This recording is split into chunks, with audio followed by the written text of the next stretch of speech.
नमस्कार दोस्तों। आज मैं आपको एक ऐसे व्यक्ति के बारे में बताऊंगा ना, जो पर मंथ 2 करोड़ रुपए का रेवेन्यू कर रहा है। और यही नहीं, उसने 12 लोगों को करोड़पति और 117 लखपति बना दिया है। और क्या आप लोग उसकी एज गेस कर सकते हैं? उसकी एज सिर्फ 23 साल है। ये तो अटल सत्य है हाँ, कि लोगों को अपनी पूरी जिंदगी भी लग जाती है ना, तो वो इस मुकाम पे तो नहीं पहुंच सकते हो। और यार 23 साल के तो हम भी हैं। ऐसा क्या कर दिया हिमांशु अग्रवाल ने जो वो 2 करोड़ रुपए का रेवेन्यू कर रहे हैं? यही हम देखेंगे एकदम बारीकी से आज की इस वीडियो में। हम उनकी पूरी जर्नी और बिजनेस को डीकोड करेंगे और सीखेंगे कुछ ऐसे लेसन्स जिससे हमारा माइंडसेट भी बदले और हम जीवन को एक नए मुकाम तक ले जा सके। तो चलिए बिना देरी किए वीडियो को शुरू करते हैं। तो दोस्तों, इनकी कहानी की शुरुआत होती है 9th क्लास से। हैं?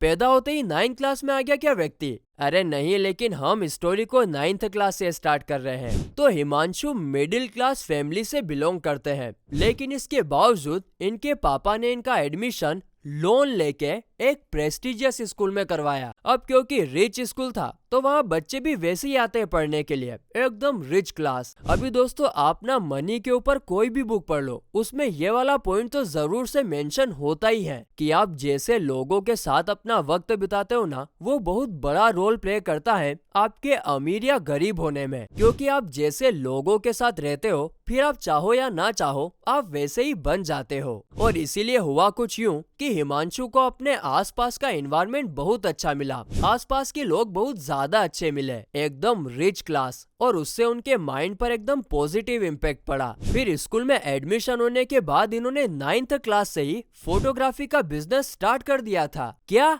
9th क्लास से ही बिजनेस? दोस्तों, 9th क्लास में बच्चे क्या करते हैं वो तो आपको पता ही है। पढ़ने वाले बच्चे ये सोचते हैं कि 10 में से 9 नंबर कैसे लेकर आए, और जो पढ़ने वाले नहीं होते हैं उनमें से कुछ तो दिन रात रील्स में घुसे रहते हैं और कुछ लड़कियों में घुसे रहते हैं। लेकिन अगर बात आए प्रैक्टिकल स्किल्स डेवलप करने की, तो सबका डब्बा गोल होता है। लेकिन हिमांशु के केस में ऐसा नहीं हुआ, क्योंकि इनके केस में इन्होंने 9th क्लास से ही बिजनेस स्टार्ट कर दिया था। भले ही इन्होंने पैसे कमाने के लिए ही बिजनेस स्टार्ट किया हो, लेकिन जाने या अनजाने ये real life skills, practical skills सीखना इन्होंने स्टार्ट कर दी थी, जो कि बहुत ही ज्यादा इम्पोर्टेंट है। कितना भी किताबी ज्ञान ले लो, लेकिन प्रैक्टिकल स्किल्स बहुत ज्यादा काम आती है रियल लाइफ में। दोस्तों, फोटोग्राफी के बिजनेस के बाद हिमांशु ने कई तरह के बिजनेसेस ट्राई किए, जैसे कि क्लॉथ रेंटिंग बिजनेस, एक्सबॉक्स यानी गेमिंग का बिजनेस, फेमनिक नाम का एक सोशल प्लेटफॉर्म भी बनाया, स्टोरी टेलिंग प्लेटफॉर्म भी बनाया। और ये सब के सब बिजनेस कुछ हद तक अच्छे चले भी, लेकिन सब के सब बिजनेस किसी न किसी वजह से बंद होते चले गए। कभी कोई लड़का उनके बिजनेस का सामान लेकर भाग गया, तो कभी उनके पार्टनर के साथ उनकी जमी नहीं, तो कभी इनको बिजनेस से पैसे कैसे कमाने हैं वो तरकीब नहीं आ पाई। कुछ ना कुछ वजह से इनको बिजनेस बंद करना पड़ जाता था।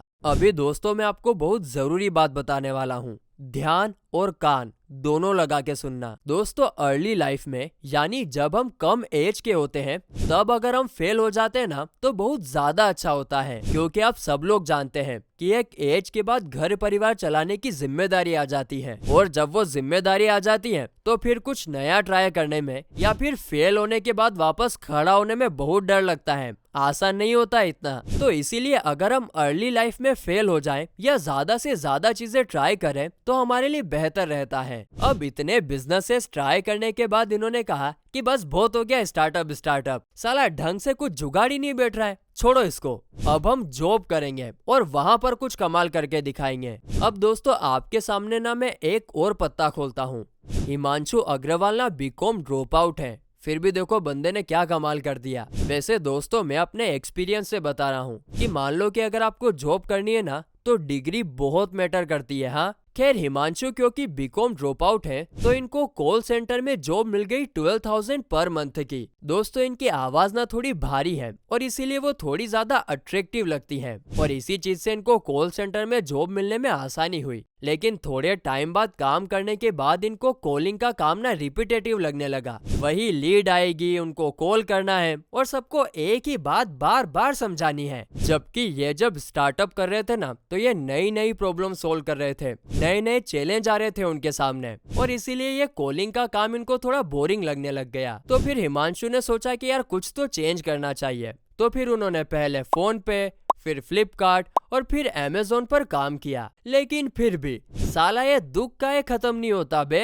ये बोरियत जा ही नहीं रही थी। ऐसा ही होता है दोस्तों, जब आप बहुत ज्यादा चैलेंज लेने वाले पर्सन हो और एक ही काम आपको बार बार करना पड़े तो बोरियत आने ही लगती है। तो फिर हिमांशु के मन में आने लग गया कुछ तो नया ट्राई करना ही पड़ेगा। तो फिर जैसे हम लोग सर्च करते हैं ना, इन्होंने भी इंटरनेट पर देखा होगा कि ऑनलाइन पैसे कैसे कमाएं, और हिमांशु को ड्रॉप शिपिंग के बारे में पता चला। दोस्तों, ड्रॉप शिपिंग का मतलब खुद का कोई भी प्रोडक्ट नहीं खरीदना, डायरेक्ट होलसेलर से प्रोडक्ट कस्टमर तक पहुंचाना और बीच में कमीशन चार्ज करना। तो इन्होंने ड्रॉप शिपिंग करना सीखी और महीने के ये 10 से 12,000 रुपए कमाने लग गए। अब जॉब भी चल रही थी और साथ में ड्रॉप शिपिंग भी चल रही थी। अभी हुआ क्या कि ड्रॉप शिपिंग वाली बात इनके दोस्त के कानों में पड़ी, तो इनके दोस्त ने बोला कि साला तुम 10,000 रुपए महीने का एक्स्ट्रा कमा रहे हो और हमें नहीं बताओगी कि कैसे कमाए। मतलब कि इनके दोस्त बोले कि यार हमको भी सिखा यार, हमको भी पैसे कमाने हैं। हिमांशु ने बोला कि हाँ सिखा दूंगा, इसमें क्या बड़ी बात है। तो इनके दोस्त बोले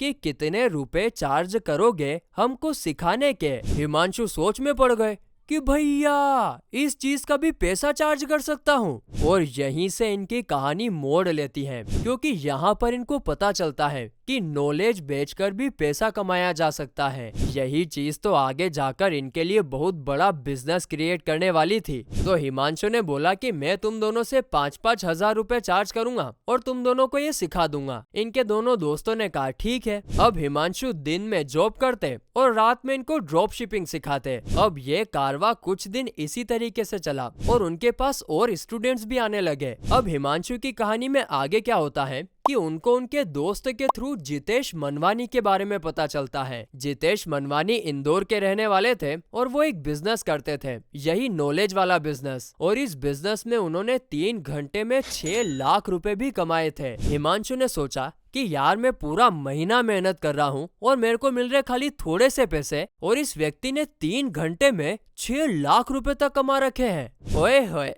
उम्रा में सारियां ले गईया। तो भाई साहब ये तो निकल पड़े जितेश मनवानी के पास। अच्छा, जितेश मनवानी ने इनको क्या बोला कि मैं महीने के तुमको खाली 6,000 रुपए दूंगा। अभी दोस्तों यहाँ पर मेरे जैसा होता ना तो इस ऑफर को साफ साफ मना कर देता कि कहाँ मैं महीने के 25 से 30 हजार रुपए अर्न कर रहा हूँ और कहाँ खाली 6,000 रुपए। मुझे नहीं करनी है नौकरी वोकरी, मतलब इतना एक्सपीरियंस होने के बाद भी खाली 6,000 रुपए।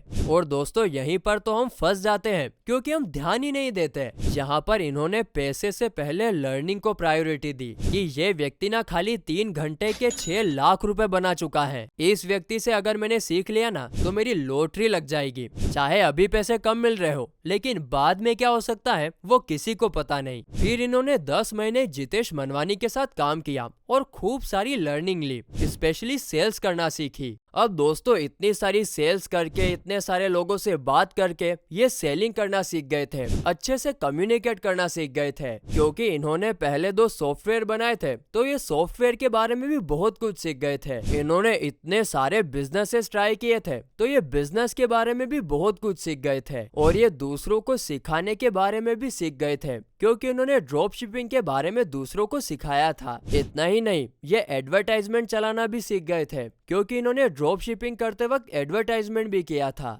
अब इतनी सारी लर्निंग और इतने सारे एक्सपीरियंस का नतीजा ये निकला कि इन्होंने शुरुआत की ICE की, यानी कि इंटरनेट कोचिंग एम्पायर की। दोस्तों इस बिजनेस में हिमांशु अग्रवाल नॉलेज सेल करते हैं, मतलब कि ये दूसरे कोचेस, कंसल्टेंट और ट्रेनर को हेल्प करते हैं उनका बिजनेस ग्रो करने के लिए। आज इनके 3 बिजनेसेस हैं, एक ICE, दूसरा बैकएंड क्लोजर और तीसरा सॉफ्टवेयर डेवलपमेंट का। और इन तीनों बिजनेस का मिलाकर ये 2 करोड़ पर मंथ का रेवेन्यू कर रहे हैं। प्लस इन्होंने अपनी 2 कंपनी में तो दूसरे लोगों को CEO बना दिया है, मतलब कि ये उन 2 बिजनेसेस से काफी हद तक फ्री भी हो गए हैं और इसी वजह से ये दूसरी जगह पर फोकस कर पाते हैं। और अब इनका विजन क्या है पता है? इंडिया को $3 ट्रिलियन इकोनॉमी बनाने का। कुछ भी कहो दोस्तों, बंदा 23 साल की उम्र में तबाही मचा रहा है। अंत में बस इतना ही कहना चाहूंगा कि हाँ ये बुलंदी तो पाई है, जल्दी ही सही, लेकिन खूब ठोकरें खाने के बाद आई है। दोस्तों, आपको हिमांशु अग्रवाल की स्टोरी से क्या सीखने को मिला, हमें कमेंट करके जरूर बताएं। और नेक्स्ट स्टोरी या नेक्स्ट बिजनेस मॉडल आप कौन सा समझना चाहते हैं, वो भी आप हमें कमेंट करके बता सकते हैं। हम मिलते हैं अगले वीडियो में, तब तक के लिए बाय।